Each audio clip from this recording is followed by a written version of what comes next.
ക്രിസ്തുവിൽ പ്രിയ സഹോദരങ്ങളെ, അവരുടെ തൊണ്ട തുറന്ന ശവക്കുഴിയാണ്. അവർ തങ്ങളുടെ നാവ് വഞ്ചനയ്ക്ക് ഉപയോഗിക്കുന്നു. അവരുടെ അധരങ്ങളുടെ ചുവട്ടിൽ സർപ്പവിഷമുണ്ട്. ദൈവഭയമില്ലാത്തവരുടെ ഇടയിലാണ് ക്രിസ്ത്യാനി ജീവിക്കേണ്ടത്. മലിനത നിറഞ്ഞു ദുർഗന്ധം വമിക്കുന്ന ശവക്കുഴി പോലെയാണ് അവരുടെ തൊണ്ട. അശുദ്ധ വാക്കുകൾ അവർ സംസാരിക്കും. മറ്റുള്ളവർക്ക് കഷ്ടനഷ്ടങ്ങളും അപമാനവും വരുത്തുന്ന വാക്കുകൾ അവർ മടികൂടാതെ പറയും. വിഷം നിറഞ്ഞ വാക്കുകൾ പറയുന്നത് അവരുടെ സ്വഭാവമാണ്.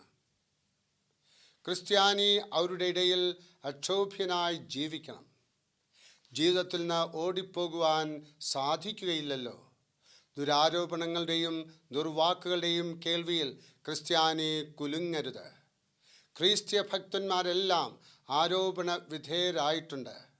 ദാവീദ് രാജാവ് അബ്സലോമിനെ ഭയന്ന് കൊട്ടാരം വിട്ട് ഓടിപ്പോയപ്പോൾ ശിമെയി ദാവീദിനെ ശപിച്ചുകൊണ്ട് രക്തപാതക, നീച, പോ പോ എന്ന് പറഞ്ഞു. അപ്പോൾ ദാവീദ് അത് അവഗണിച്ച ശേഷം യാത്ര തുടർന്നു. നമ്മുടെ കർത്താവിൻ്റെ വിസ്താര സമയം തനിക്കെതിരെ യഹൂദന്മാർ ദുരാരോപണങ്ങൾ ഉയർത്തിയെങ്കിലും താൻ നിശബ്ദത പാലിച്ചു. കഠിനഹൃദയരുടെ ആരോപണങ്ങളെ കർത്താവ് അവഗണിച്ചു. നിങ്ങളെ പഴിക്കുകയും ഉപദ്രവിക്കുകയും നിങ്ങളെക്കൊണ്ട് എല്ലാ തിന്മയും കളവായി പറയുകയും ചെയ്യുമ്പോൾ നിങ്ങൾ ഭാഗ്യവാന്മാർ. സ്വർഗത്തിൽ നിങ്ങളുടെ പ്രതിഫലം വലുതാകുന്നു എന്ന് കർത്താവ് പറഞ്ഞിട്ടുണ്ട്.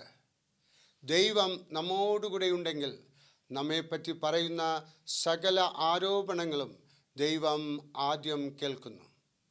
തക്ക സമയം വരുമ്പോൾ ആവശ്യമായ നടപടി ദൈവം എടുത്തുകൊള്ളും.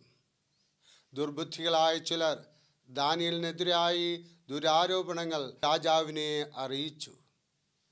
രാജകൽപ്പന പ്രകാരം ദാനിയേലിനെ സിംഹക്കുഴിയിൽ എറിഞ്ഞു. ദൈവം അത്ഭുതകരമായി ദാനിയേലിനെ രക്ഷിച്ചു.